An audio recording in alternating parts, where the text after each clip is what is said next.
Chapter today to be viewed by SWAN members, but this live session is free for all to join. To take a quick look at today's speakers, I'm Seth Cutler, a principal consultant with Frost & Sullivan. And starting with our panel, we have Amir Peleg, founder and CEO of TaKaDu, James Reyes, Vice President of Sales and Marketing at Aquatic Informatics.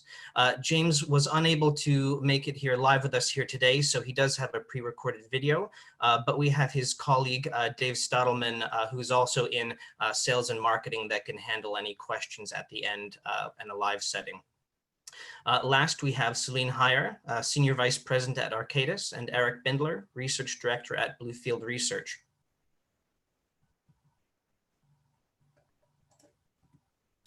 Just before we get started today, I do want to give a quick reminder for the audience here today that there is the AWWA and SWAN Forum International Smart Water Symposium. It's a virtual event happening November 10th to 11th. So in case you haven't checked that out, if you haven't registered, we please recommend that you do that and have a look. There's another great two-day lineup. Lots of different sessions, speakers, and topics. So it should really offer a lot of engaging material and insights. So we do recommend that you join. At the moment, I'll be happy to pass things over to Amir Peleg, who can start us on our first presentation. Amir, over to you. Thank you. Can you hear me? Yes, we can hear you. Excellent. Let me just share the screen.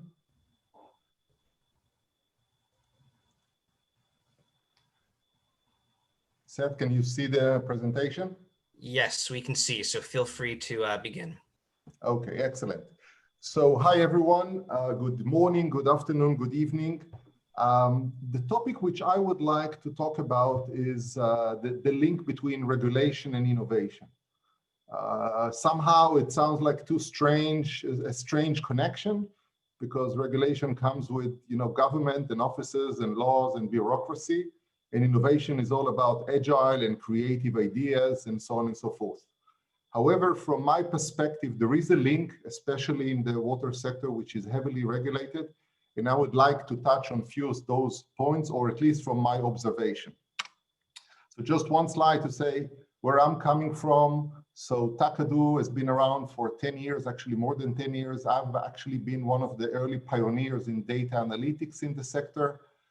Together with Amir Khan, we founded SWAN Forum many years ago. TaKaDu is operational in 13 countries. We have lots of awards and patents over the world.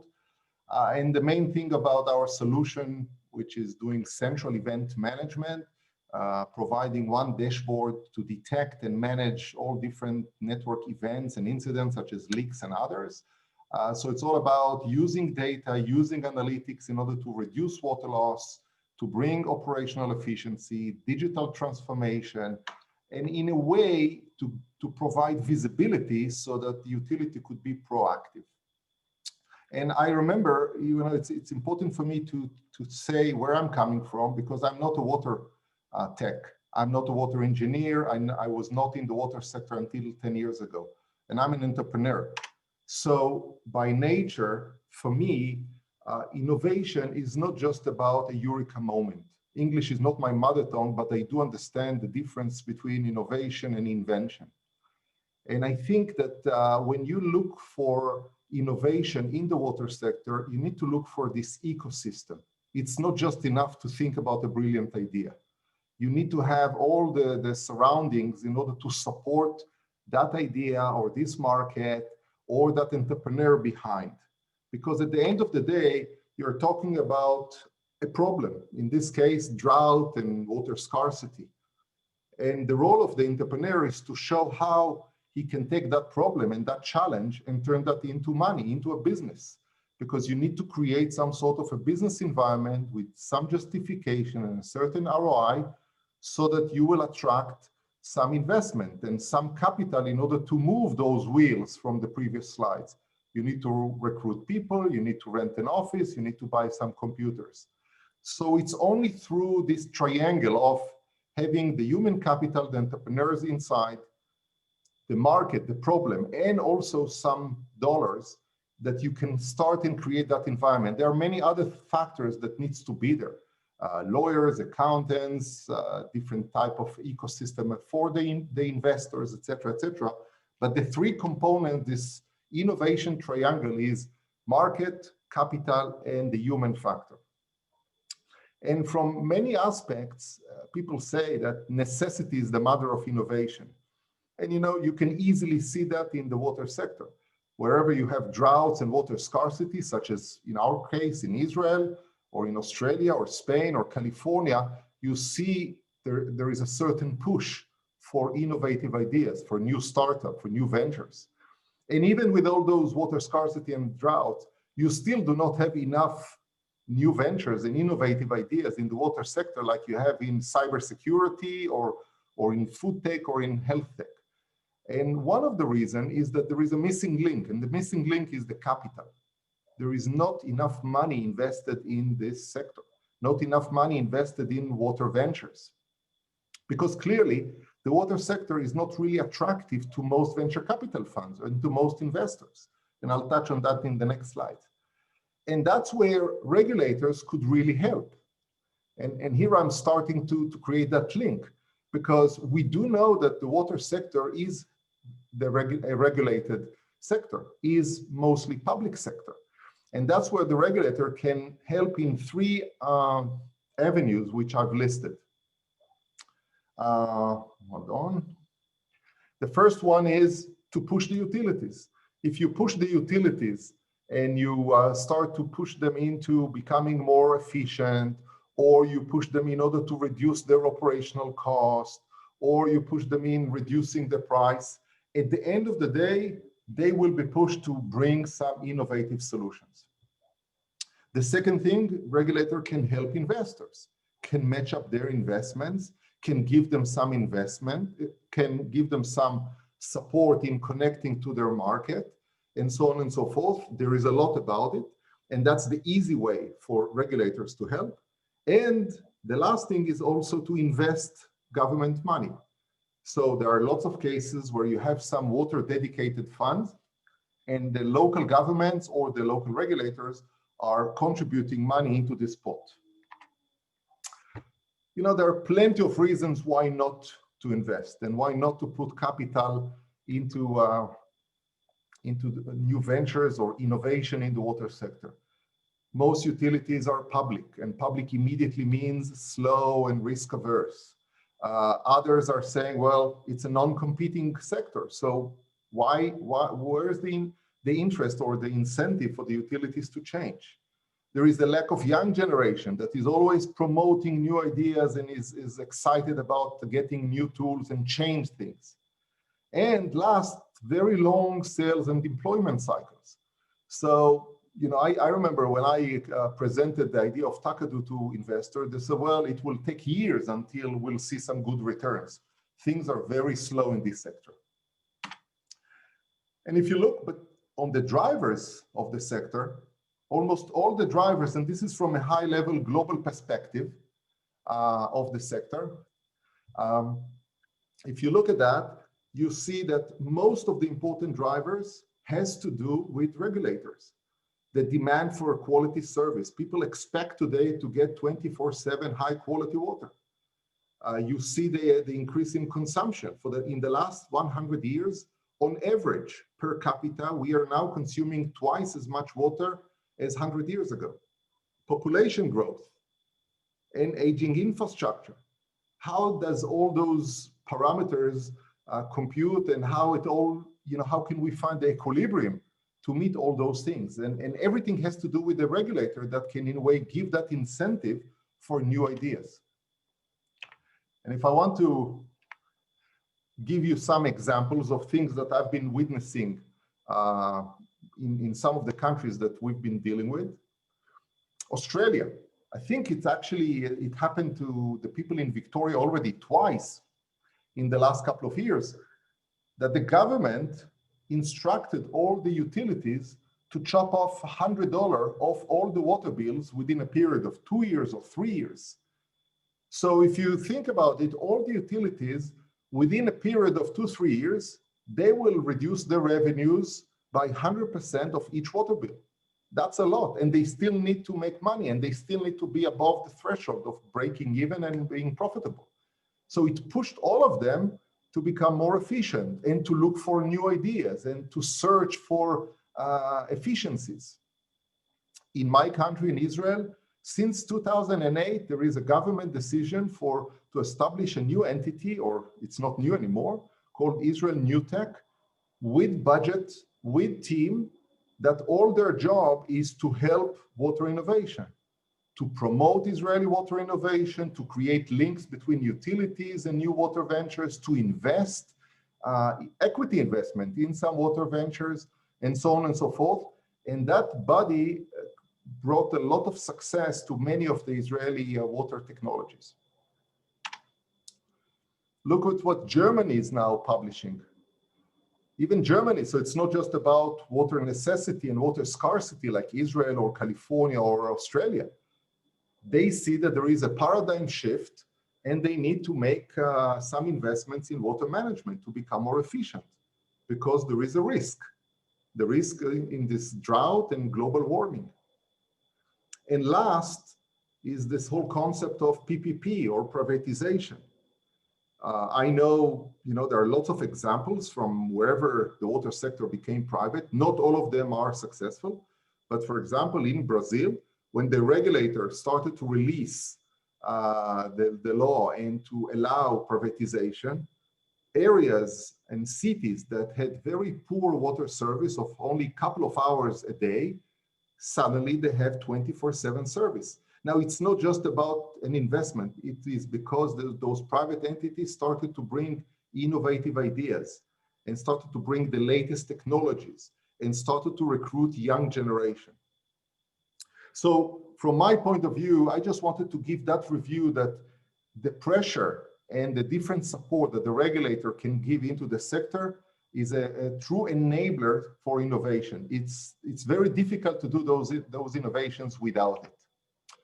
And just I'll finish with this message of, everybody talks about the lack of water. It's not just about lack of water. It's about lack of good management of water. So with that, I'll pass the ball now to James for his presentation.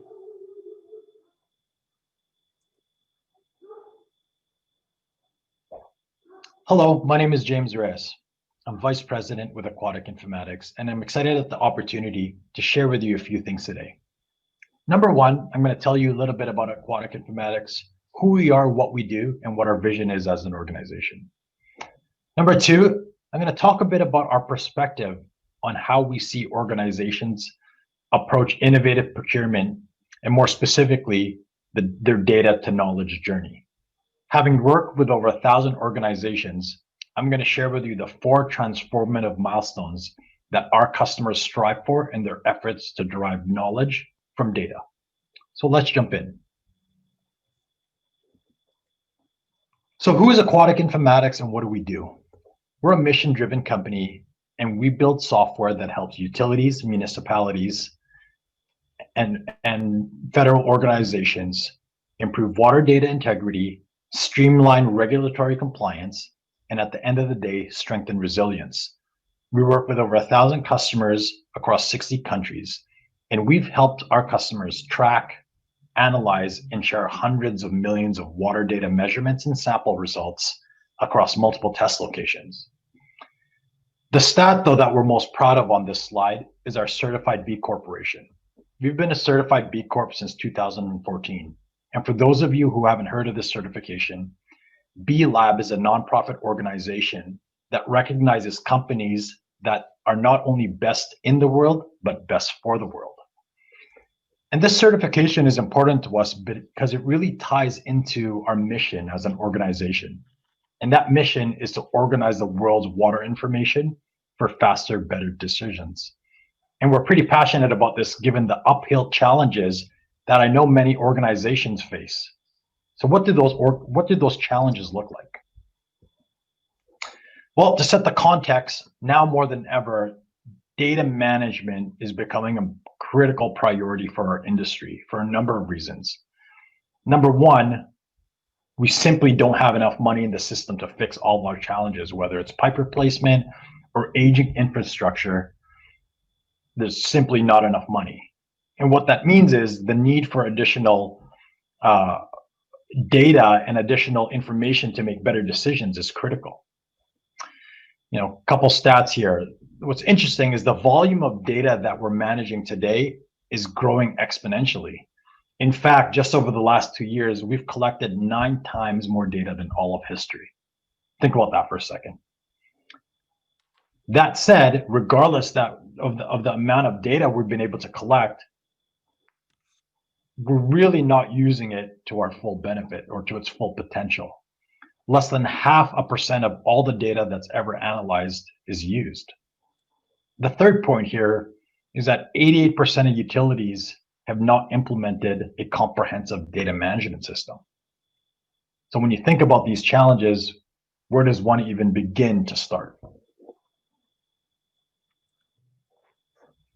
Well, to start your journey, it really begins with milestone 1, which is data consolidation. This comes in the form of 1, identifying your data management needs, and number 2, selecting a data management platform. For those of us that have been part of an enterprise software project, we know this is both exciting and daunting at the same time. Really, it's because one of the biggest challenges that organizations face at this first and critical stage is overcoming stakeholder silos. Whether it's IT, users, procurement, each of these groups have their own fears, their own priorities, their own biases, and their own technology preferences. And ultimately, these silos are a big roadblock that we all need to address. What we found is that successful organizations that address this challenge, they do so with what I'll refer to as innovative procurement. This approach is the foundation to cross-departmental collaboration. So innovative procurement is really involved and revolves around 3 personas: the orchestrator, the technologist, and the change agent. The orchestrator really is the technology. The orchestrator really is the executive. They set the strategy and they clearly define the objectives before inter-vendor engagement ever comes to bear. They set the strategic themes, and this could range anywhere from modernizing existing technology, say water compliance reporting, for example, or digitizing manual processes. They also play a critical role in shifting the role of procurement from being a necessary step to becoming a strategic stakeholder in the initial and continued evaluation of technology partners. This does a number of things. It streamlines the negotiation process, both for initial and future procurement of products. Secondly, less time is spent on multiple contract evaluations and more time is focused on prioritizing needs. This helps to drive a really collaborative partnership with vendors and elevates it from a transactional relationship. The second persona is the technologist. It's critical to have IT earlier in the process. The reason for this is so that IT can adequately vet any technology that's out there and help identify any IT risks that are unique to their environment. Our research has shown that there's really 3 key areas keeping CIOs up at night. System availability and uptime is number 1. Second is system and data security. The third is disaster recovery. So the last thing we ever want to happen is to work through all the business requirements, the solution fit, the workflows, and all the detailed requirements, only to understand and realize that IT could be a blocker from a from a technical or network perspective. The takeaway here is early involvement of the technologist saves a lot of time for all parties. And the third persona is the change agent. And this persona can come in many different forms. It could be an internal consultant or project manager, potentially even an internal sponsor, or a vendor project manager who's assigned from the beginning to the end of all phases throughout the project. The change agent persona in digital solutions is critical because regardless of how strong or how amazing the technology is, how secure the encryption is, how fast the workflows are, at the end of the day, this is about people and how effective you are at supporting your front lines in adopting the technology. Okay, so now that you've passed and reached your first milestone of data consolidation, what's next? This brings us to the second milestone, which is data analysis. So I know what you're thinking. You've just spent the last 8 to 12 months in a software project. It feels like you've climbed the largest mountain. Now that you're at the top, you realize you have to cross a wide and expansive lake. This is really where the real work begins in your data to knowledge journey. Because as powerful as a consolidation step is, it can become daunting very quickly. A common mistake that organizations face at this stage is they often see users just diving right into the data, favoring action and really starting to build reports and charts and sharing that data. But what we found is that, analysis paralysis can often set in at this stage. And so what we've uncovered working with a number of organizations is the ones that are successful really really pause at this stage. They take a 180-degree turn and look up into the organization, and they really start to focus on the big questions that need answering. More importantly, they refer back to the original objectives laid out in milestone 1. The key here is to stay focused on your organizational's goals instead of the data. So the third milestone here is internal knowledge sharing, because the reality, just because you've selected your data management platform, it's live and in place, the data centralized, initial data analysis is happening. The reality is department silos still remain, whether it's intentional or not. And this can be a continued roadblock for information flowing freely. So the key takeaway in milestone 3 for your internal knowledge sharing is really be thoughtful around how you're investing resources. It's really critical to not only invest time and energy, but also budget funding to evaluate and establish the best methods for internal knowledge sharing. Some successful organizations that we've worked with go so far as to build true business cases to support the initial technology investment. Really important note here as well, the shift from data to knowledge, you're really halfway through, so it doesn't do you any justice to just stop here. It's critical to continue to invest and get adoption. Okay, so now that water data and information is flowing freely throughout the organization, there's consensus on the accuracy and value of the data being shared internally. The fourth and last milestone is external knowledge sharing. At this stage, it's common to have concerns of, how are we going to share that data externally? Who should we share it with? What if there's a mistake? Are we certain what we're sharing is going to be useful? And a lot of these questions are really natural and common. The approach that we've seen work really well at this stage is to involve and invite those third-party stakeholders into the conversation. Instead of having them, instead of spending your time as a team guessing or what have you, having them invest in the process will remove any of that doubt and fear. It'll also improve the likelihood of them supporting or promoting your efforts once they get access. One quick example that I want to share with you is the state of Wyoming. Interesting fact, the state of Wyoming, 96% of their fresh water in the state is used for agriculture. So as you can imagine, the accuracy of the water data is critical to help answer a lot of their key questions. How much data is in the watershed? How much is being used? How much more can be taken out or permitted? Are the permit holders taking too much information? And how can we enforce compliance? And their system is really quite expansive. They monitor over 250 streams and canals and operate another 50 or so recording stations in cooperation with the USGS. So that said, Wyoming's data to knowledge journey really focused on data defensibility. Instead of jumping headfirst into analyzing the data, Wyoming spent the time ensuring that their audit trails, data approvals, data correction workflows were airtight before even jumping into data analysis. And this is a really good example of how organizations focus on their goals and their outcomes first and foremost before the data itself. So in summary, the 4 transformative milestones in the journey from data to knowledge are as follows.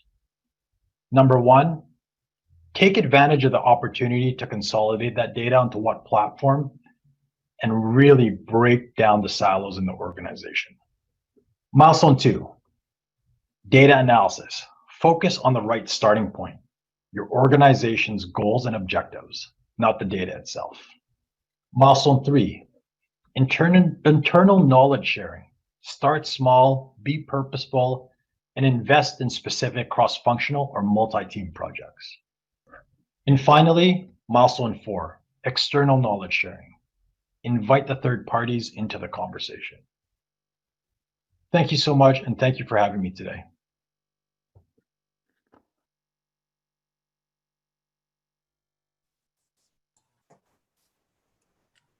Great. Thank you very much, James. Celine and Eric, do you want to load up? Great, thank you. Yeah, absolutely. Okay, so hi, everybody, and thanks again for joining us. I really appreciate your time so far today. As we're seeing in these presentations, innovation can really manifest itself in many different ways in the water industry. And so Celine and I are going to talk to you today about one potential outcome of an innovative culture or mindset, which is advanced asset management. As we'll discuss, we see advanced asset management as being as much about how utilities think about their assets and their asset management programs as it is about the solutions that they use for asset management. It's as much about the people and the processes and the culture as it is about the technology. And so I'm going to kind of kick things off by explaining why we believe that now is really the right time for a more advanced approach to asset management, and then walk through kind of how we see the advanced asset management paradigm, how we define it. Celine is then going to illustrate the benefits of an advanced asset management program, and then talk through some of the kind of more practical steps for implementation. I should note as well that our presentation draws from a white paper that we published jointly at the beginning of the year. So do feel free to check that out if you're interested, want to learn more about our findings and kind of how we frame these topics. So why do we need a change in the way that the industry manages its assets? I think there are, really a pretty broad number of economic, demographic, and regulatory trends that are all seem to be coming to a head all at once in the water industry. And it's really becoming increasingly clear that traditional asset management programs just aren't well suited to handle those challenges. So for example, the US water industry's infrastructure investment gap has grown nearly 7-fold since the year 2000. And this is despite ongoing kind of rapid growth in water and sewer rates, which is making those services unaffordable for a growing share of the population. And then meanwhile, utility leaders are expecting to lose as much as half of their staff to retirement in the next few years, taking all of that vital institutional knowledge along with them. And then finally, to Amir's point earlier, regulatory frameworks can play a really important role in pushing utilities to just manage their critical assets more proactively. The US is admittedly quite far behind some other parts of the world in this regard, although we are seeing some things kind of start to change, maybe at the state level in a few parts of the country. At the same time, I think we're also seeing some really more positive, more kind of promising trends that are worth pointing out as well. First, utilities just have access to much more real-time data on the health and the performance of their assets than they ever have before, as well as more powerful tools for analyzing that data and kind of making it more actionable. We're also seeing utility workforces, themselves kind of becoming more innovative, more digitally savvy. For our research, we looked at 100 of the largest municipal water and wastewater providers in the US. We found that about 18 of them have created dedicated roles for data science, for analyst positions, kind of roles that are carved out to handle these new kind of questions and challenges related to the digital space. And more than half of those positions, it's worth pointing out, are brand new, right? They were kind of created or expanded in the last 2 years. And then more anecdotally, we've heard really about all kinds of interesting methods for kind of fostering a culture of innovation and of creativity not just for those new hires, but also for the utility's existing workforce. So we've heard about things like setting up book clubs to discuss leading thinkers and kind of ideas related to innovation and entrepreneurship, as well as things like holding Shark Tank style events for staff kind of across the organization to pitch new ideas to utility leadership. So what does all this have to do with asset management, and kind of what is advanced asset management? At its core, we frame advanced asset management as kind of a fundamentally different, more holistic approach to thinking about utility assets. So from how asset values are determined, to how asset data is collected and used, to just what's really considered an asset in the first place. This framework relies heavily on data and digital technology, of course, but it also touches on many different aspects of utility management and culture, from budgeting and accounting to staffing and hiring.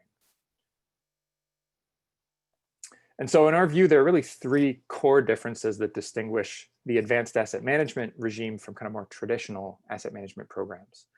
The first one is really just how assets are defined. So in traditional asset management, the focus has traditionally been on the kind of the tangible physical infrastructure, the pipes, the pumps, the plants, et cetera. But in advanced asset management, there's kind of an equal emphasis on some of those more intangible assets that are just as much a part of a utility organization. Things like investment in people and skills and safety. Yorkshire Water in the UK is a great example here. And you see on the right, their 6 capitals framework. They've kind of accounted for 6 different types of capital that make up their asset management program, that make up their accounting program. And these include human and intellectual capital, as well as the financial, the manufactured. Yorkshire is also interesting in that they've put an emphasis on involving their field staff, their human assets, in critical decision making about data strategy, about how to kind of collect asset data, how to classify it. And so really kind of relying on that institutional knowledge there as well.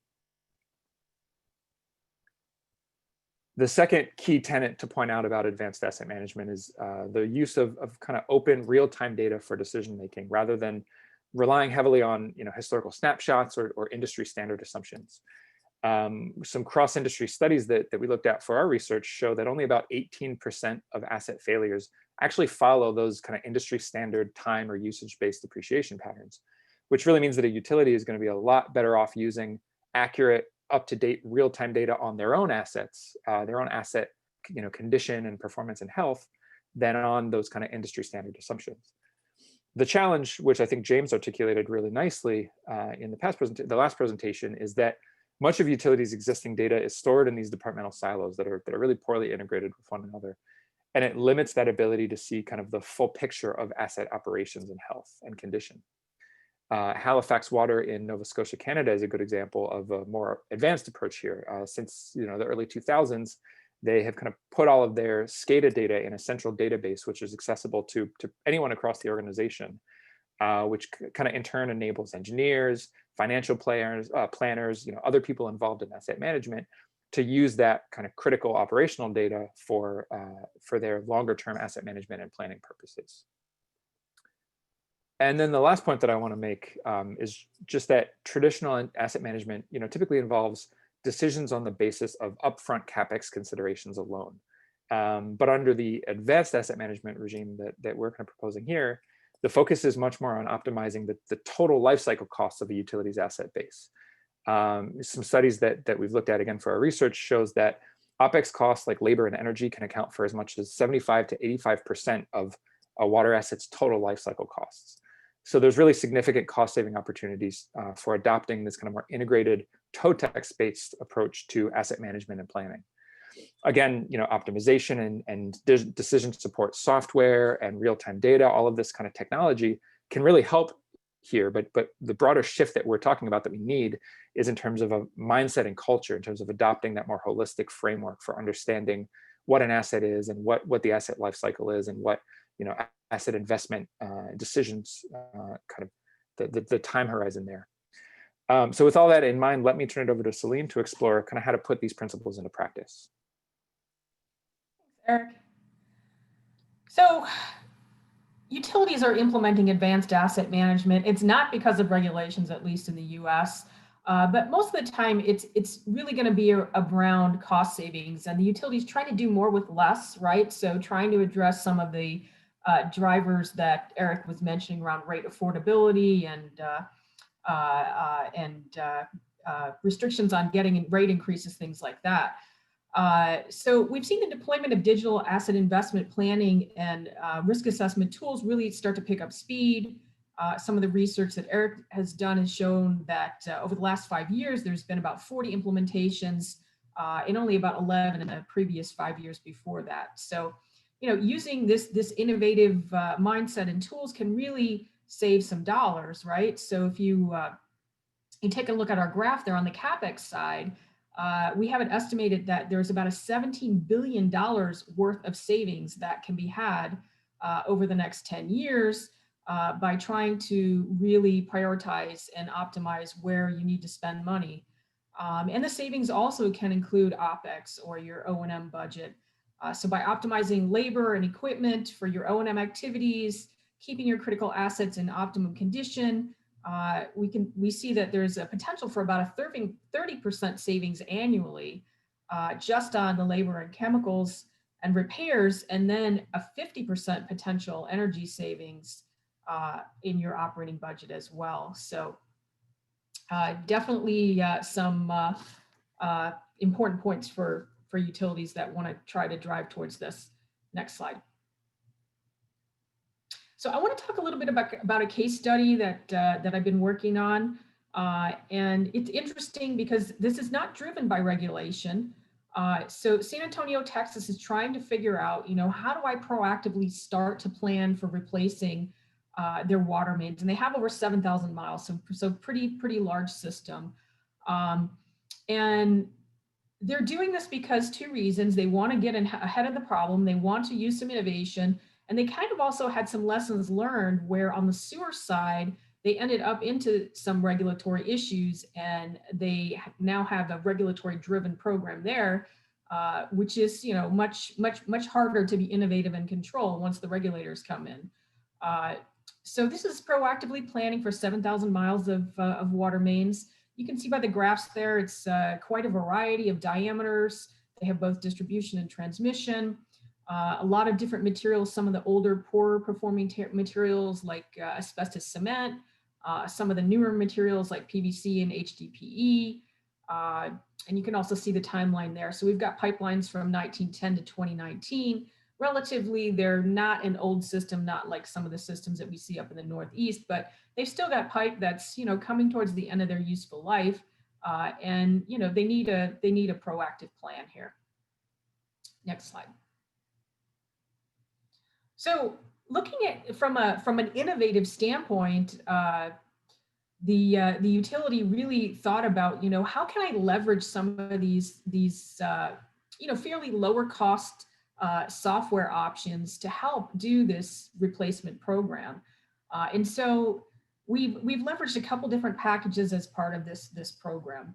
The first one is Baseform. It's a company from Portugal, and that particular software takes the failure history from the small diameter mains, so when mains break or leak, and it brings that information from their maintenance management system in, and it runs statistical analysis and machine learning on that data, as well as the attributes of the pipe, the age, the material, the diameter, and also other environmental factors, soils, weather, pressure, so on. And it comes up with a probability of failure or likelihood of failure for each pipe over the next 30 years. So we use that in conjunction with another software package that's fairly common out there to do capital planning type master plans, and that's called Info Asset Planner. And so in the Info Asset Planner software, we're doing the full risk assessment. So we're doing the consequence of failure, we're bringing in the likelihood of failure for the small diameter mains to calculate a risk score. And then we're also using that software to create decay curves for the larger diameter mains that don't have the failure history that we're able to predict from. And we also have a condition assessment program in the field that's going on that's collecting actual data, which is also feeding in to get our risk. So ultimately, we're using multiple software packages to get our 5-year CIP. It's all risk-based, and again, it's based on some relatively innovative software that has not really been applied yet in the US with the base form package. Next slide.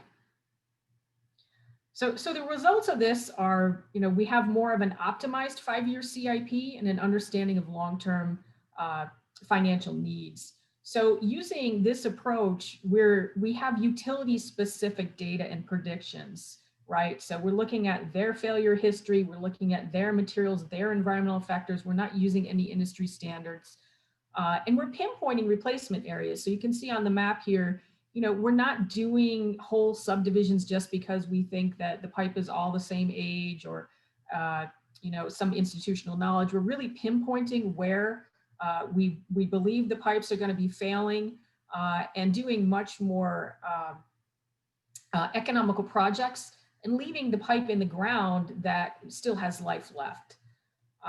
Also through this process, we're creating logical projects, right? So we start off with high-risk mains to build our projects, and then we look at what are other very poor condition mains in that area, if they exist. We coordinate with other projects happening in the right-of-way, so we have an overlay of the other sewer projects, the roadway projects, so that we're not disrupting the same neighborhood, multiple years in a row and having that public disturbance.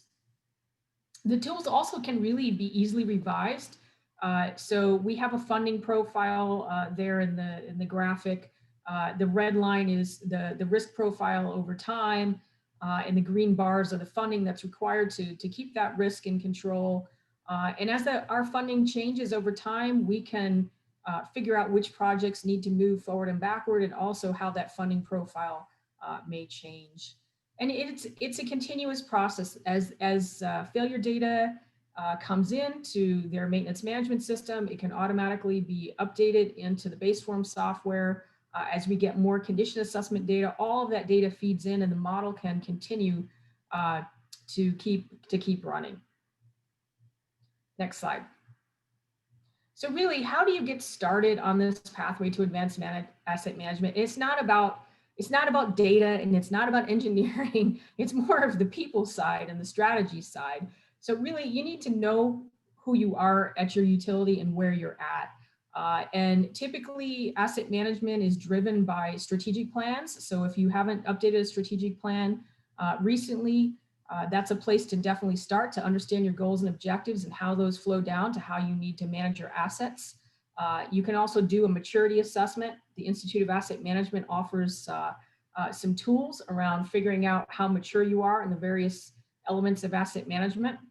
And most importantly, you need to understand your workforce and the roles that people play. So to do these types of programs, you need to foster a culture of innovation. Again, as Eric mentioned, looking to bring in some of the non-traditional skill sets, whether they're data scientists, and employee change management, because doing asset management, even at a basic level, is about changing the way you're doing business. So you really need to consider some type of a model like the ADKAR model to make sure that that change is going to go smoothly. Next slide. So just a few things to wrap up. Things to remember to get to advanced asset management. Do recognize the value of your human assets. Don't get tied up into the pipes and the pumps only. Make sure you consider human assets. Do try to prioritize and optimize over the full life cycle cost. Remember, CAPEX is important, but OPEX can also be a big portion of your spend. Do incorporate real-time asset condition and predictive tools if you can, because it's going to make it much more specific to your utility and really help you get those cost savings. And then do look at your workforce and supplement it. Don't be focused completely on the traditional engineering and science type backgrounds for your staff. Look at data scientists and other analysts, and will really help you unlock the potential and, again, maybe get towards achieving some of those savings that can be had. So with that, we thank you for your time, and I think we'll be turning it back over to Seth. Yes, thank you very much, Celine. And also, people, panelists, feel free to start your videos if you want to share that as well. So what we want to do now is just have a little bit of a Q&A, go through some questions that have been submitted, I've got a few questions as well, but I think it'd be a good opportunity just to bring everyone together and talk through some of the themes that we've dealt with. I think the first question that I want to maybe start with is just that one central idea I think throughout all of the presentations is that people is a big part of this process, thinking about culture of innovation, regulation, procurement. You know, sometimes it's easy to get tied up in the technology, in the data, and really it comes down to people a lot of the time as a key part of that transition. I don't know if any of the panelists have any quick thoughts just on the people part of this. Yeah, I would like to comment. Can you hear me, Seth? Yeah, we can hear you. Is that there is a very common theme among you know, in SWAN and along the years, and we always said that for utilities who really want to progress, they need to follow the PPT paradigm, and not PPT in presentation, but in the form of people, processes, and technology. And in a strange way, for us, the technology vendor, I'll say that technology is the least important element. People is the most important one. Because if you have the right people with the right enthusiasm, and it's the same also on the regulator side, you need to bring one key individual that will push the government, will push the regulation to change, to talk to the utilities, to talk to different funds, to talk to international community. It all goes around the same thing. You need to bring key individuals that will be champions for getting new ideas done and will not be afraid to admit that something is wrong and maybe we are not that efficient. So it's either from the top down in the utility level or champions at the regulator level. And also, you know, the common practice of being users of new tools and not to be afraid to change. Yeah, excellent points. Eric or Celine, do you want to add to that, or should we move on to the next question?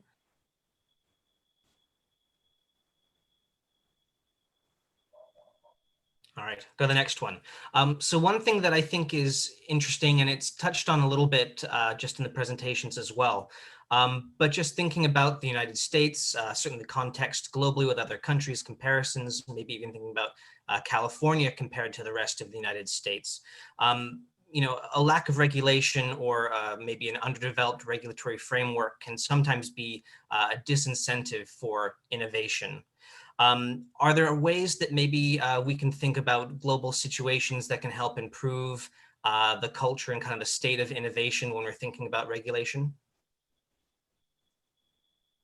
Sure. Yeah. I mean, I can take a first stab at this. I'm sure Amir and Celine might want to offer some thoughts as well. But I think if we do look kind of globally in the way that at Bluefield we think about the market, some of the leading kind of water markets globally, you know, the U.S. is really kind of at the far end of that, the back end of that group. We see places like the UK, like Australia, really being a lot further ahead in terms of what that regulatory structure looks like and how it can incentivize new ways of doing things and more efficient ways of doing things. I mean, I think the UK is probably the most obvious example. I mean, utilities in the UK have 5-year investment plans and you know, asset management plans. They have to submit these detailed plans of how they're going to upgrade their asset base and meet specific performance targets related to leakage or water quality or customer satisfaction. And, you know, there are very specific financial incentives to perform well and disincentives to perform poorly. And you know, it really structures a lot of the investment that's made in the industry.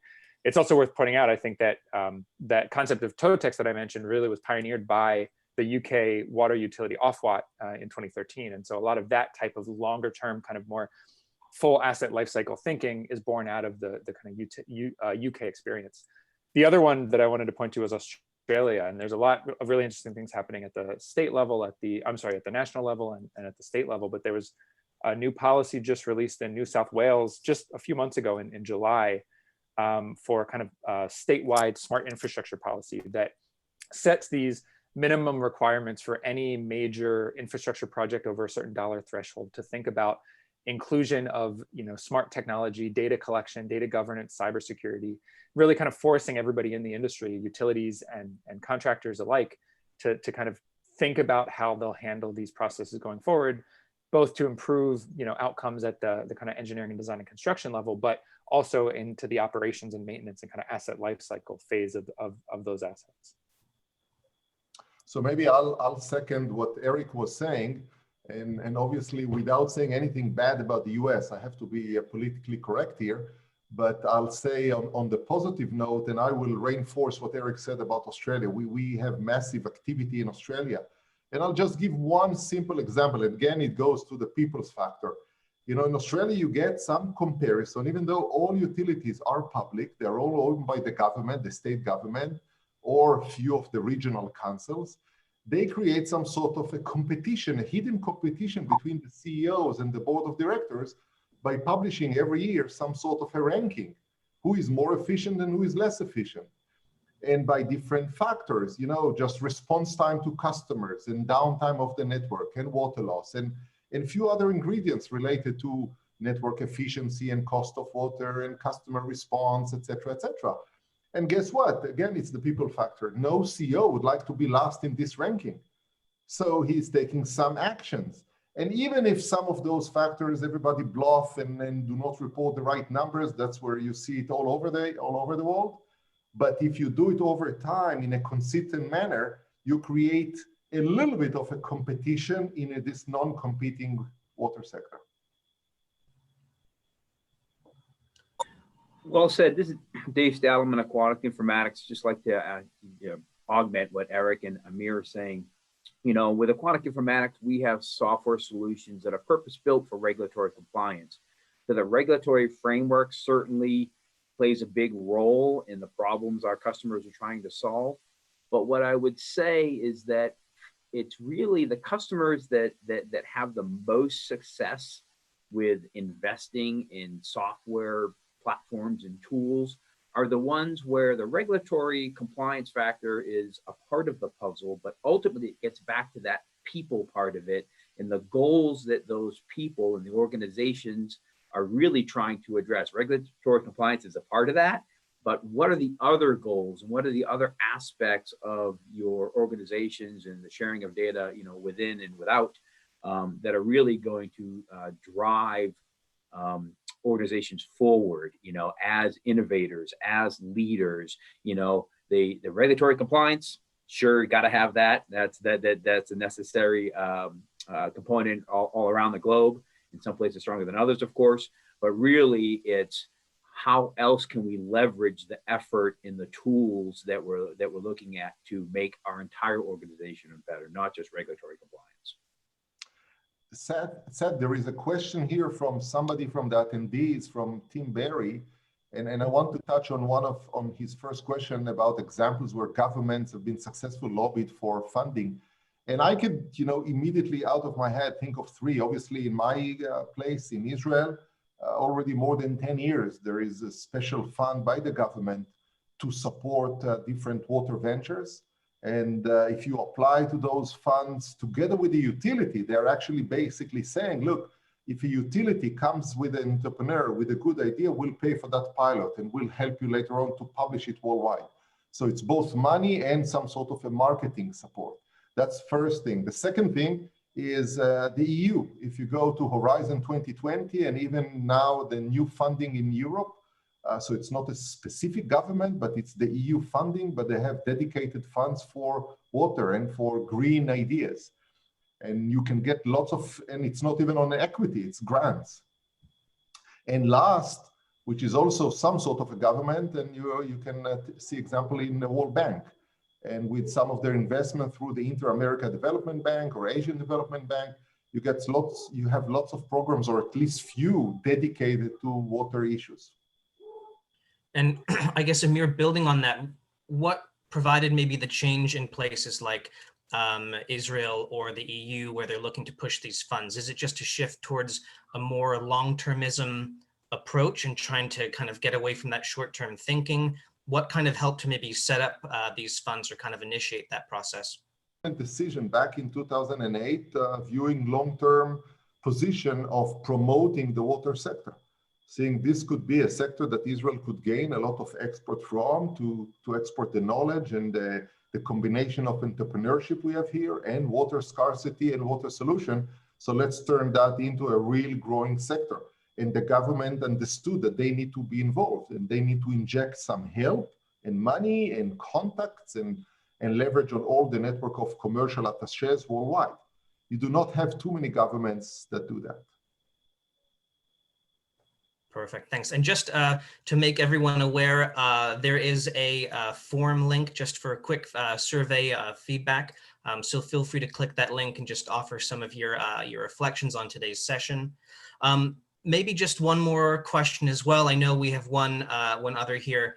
Just thinking about any utilities that are best practice examples of TOTEX. I know, Eric, you're kind of mentioning Yorkshire Water as looking into that. Are there other examples that anyone would want to mention of just utilities that have taken this broader perspective towards management?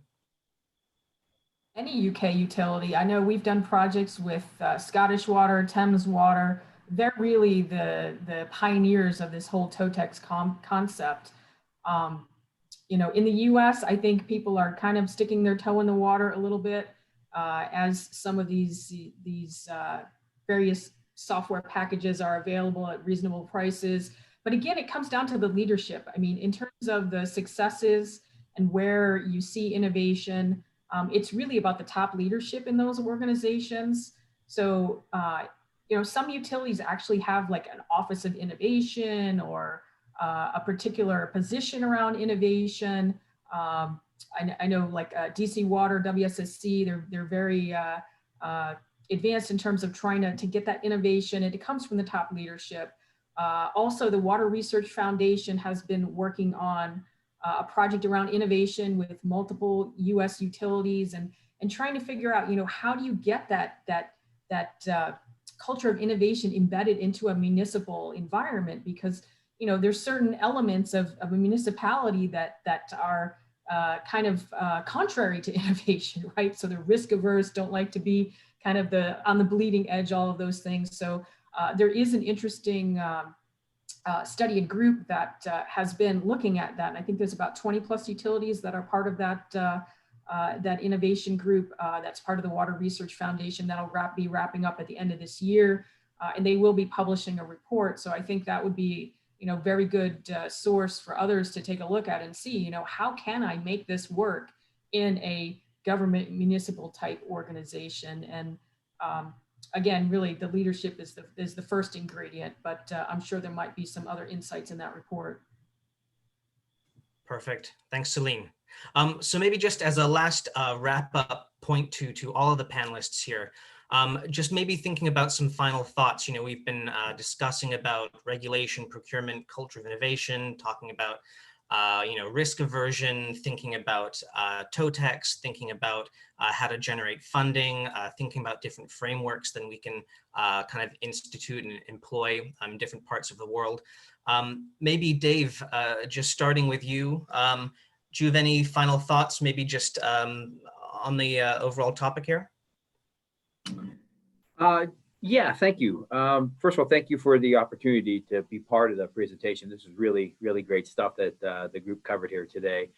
It really, what I tend to come away with is that I would ask that the group do something, like, you know, like sort of I know that a lot of the customers we work with, they have some ideas about things they want to do, but they're afraid to like take that first step to execute. You know, make that list, define your goals, take that first step to do something rather than do nothing is what I would say, because to Celine's point, we work with a lot of water utilities that sort of like, you know, paralysis by analysis. They're like afraid to take that first step and actually do something to make themselves better. So that would be my thing I would ask, I would leave with the group, is to take that first small step. To actually do something instead of doing nothing. Perfect. Thanks, Dave. So yeah, dip your toes in the water and just get started. Amir, do you have any maybe last thoughts overall?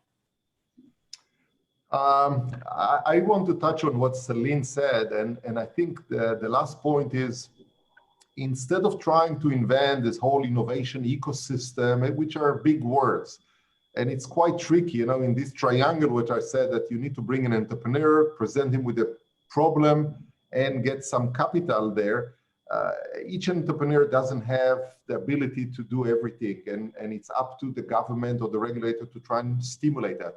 But I think the small thing that could make the difference, try to maybe those municipalities, Celine, that do not have that agile culture and wish to be innovative, but they have some other, motives to be heroes, to get positive headlines.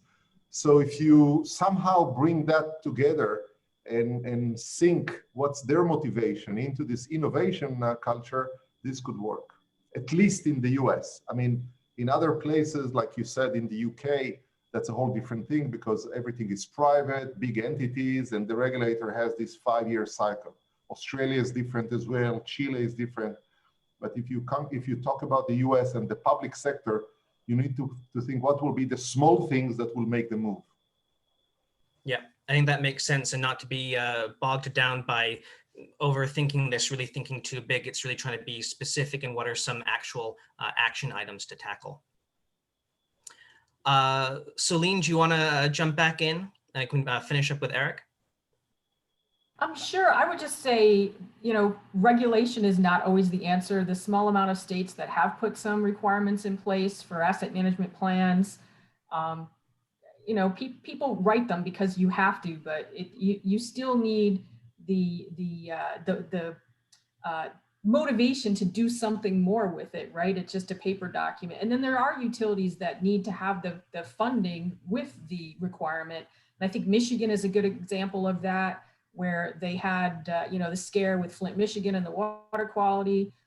They required people to do asset management programs, but they also had grants. And so there's been a lot of successes in Michigan where people the utilities are really kind of embracing and moving forward. Whereas other states, they just put a regulation in and somebody writes a plan and they sit it on the shelf. So I think you definitely need something beyond the regulations, whether it's the top leadership or some sort of funding to assist. Yeah, no, that makes sense. You definitely need a vehicle to kind of deliver on any sort of regulation or goal. It can't just be a stated objective and not have kind of the right approaches to get there. Eric, do you want to kind of wrap things up and maybe offer your last thoughts here? Yeah, absolutely. Yeah, I mean, I think kind of to building off of Celine's point about leadership, one of the things that's been most striking to me as I've looked into this, both in the research with Arcadis on advanced asset management, but just utility innovation more broadly, is, the lesson I guess that comes out is that it's not necessarily the case that people are opposed to thinking about doing things in new ways. I mean, in some cases that may be true, but a lot of it is people don't necessarily have the time, like your kind of rank and file utility staff. They don't have the time. They've got so much else going on with their day jobs. They don't have the time to be sitting down and thinking about completely new processes and new technologies and new ways of doing things. So having that kind of formal institutional space for innovation is really key, whether it be, setting up a department of innovation and strategy where people's sole jobs is to think about how to use new technologies and new solutions for addressing these old challenges, or even just some of the more kind of informal, the fun stuff that I mentioned, like a book club or a Shark Tank, where people have a chance to step back and think about what they're doing and why they're doing it and how they could be doing it differently. I mean, I think those all go a long way to, not just having one particular person who's really into technology or one particular department, but having that kind of more innovative mindset throughout the whole organization and kind of throughout the culture of the organization. Yeah, no, definitely agree. It's about creating that bandwidth, whether it's through direct roles, specific roles, or really making sure that each individual has some time within their given jobs and responsibilities to kind of contribute. It's definitely about setting those priorities and following through. Well, great. I mean, thank you everyone for joining today. Just a last note, the slides, recordings, presenter emails will be available tomorrow. So feel free to check back in if you want any of those materials. Otherwise, we had a great 12th free webinar here. We look forward to next year's webinars that'll be coming out in the next few months, and everyone get kind of an idea where that's headed. But again, thank you for joining us today, and have a great rest of your day. Bye-bye. Bye-bye. Thank you.